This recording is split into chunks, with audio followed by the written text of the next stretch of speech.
Albert Einstein once said, everybody's a genius, but if you judge a fish by its ability to climb a tree, it will live its whole life believing that it is stupid.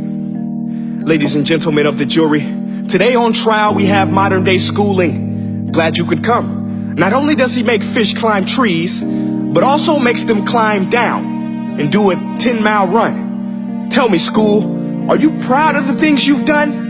Turning millions of people into robots, do you find that fun? Do you realize how many kids relate to that fish swimming upstream in class, never finding their gifts, thinking they are stupid, believing they are useless? Well, the time has come, no more excuses. I call school to the stand and accuse him of killing creativity, individuality, and being intellectually abusive.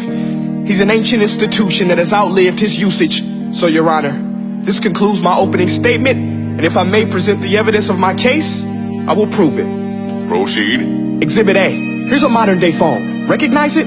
Here's a phone from 150 years ago. Big difference, right?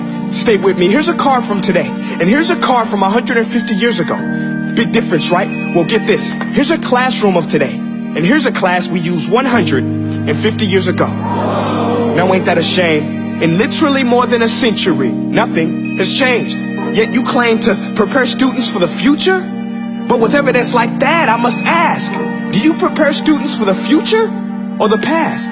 I did a background check on you and let the record show that you were made to train people to work in factories, which explains why you put students in straight rows, nice and neat, tell them sit still, raise your hand if you want to speak, give them a short break to eat, and for 8 hours a day tell them what to think. Oh, and make them compete to get an A letter which determines product quality, hence grade A of meat.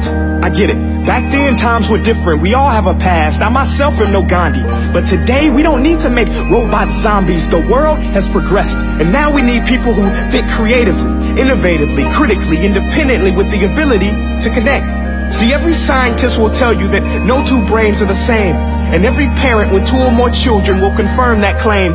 So please explain why you treat students like cookie cutter frames or snapback hats, giving them this one-size-fits-all crap. Watch your language. Sorry, Your Honor, but if a doctor prescribed the exact same medicine to all of his patients, the results will be tragic. So many people will get sick, yet when it comes to school, this is exactly what happens. This educational malpractice, where one teacher stands in front of 20 kids, each one having different strengths, different needs, different gifts, different dreams, and you teach the same thing the same way? That's horrific. Ladies and gentlemen, the defendant should not be acquitted. This may be one of the worst criminal offenses ever to be committed. And let's mention the way you treat your employees. Objection. Overruled. I want to hear this. It's a shame. I mean, teachers have the most important job on the planet, yet they're underpaid? No wonder so many students are short-changed. Let's be honest. Teachers should earn just as much as doctors, because a doctor can do heart surgery and save the life of a kid. But a great teacher can reach the heart of that kid and allow him to truly live. See, teachers are heroes that often get blamed, but they're not the problem. They work in a system without many options or rights. Curriculums are created by policymakers, most of which have never taught a day in their life. Just obsessed with standardized tests. They think bubbling in a multiple choice question will determine success. That's outlandish. In fact, these tests are too crude to be used and should be abandoned, but don't take my word for it. Take Frederick J. Kelly, the man who invented standardized testing, who said, and I quote, "These tests are too crude to be used and should be abandoned." Ladies and gentlemen of the jury, if we continue down this road, the results will be lethal. I don't have much faith in school, but I do have faith in people. And if we can customize healthcare, cars, and Facebook pages, then it is our duty to do the same for education, to upgrade and change and do away with school spirit, because that's useless. Unless we're working to bring the spirit out of each and every student, that should be our task.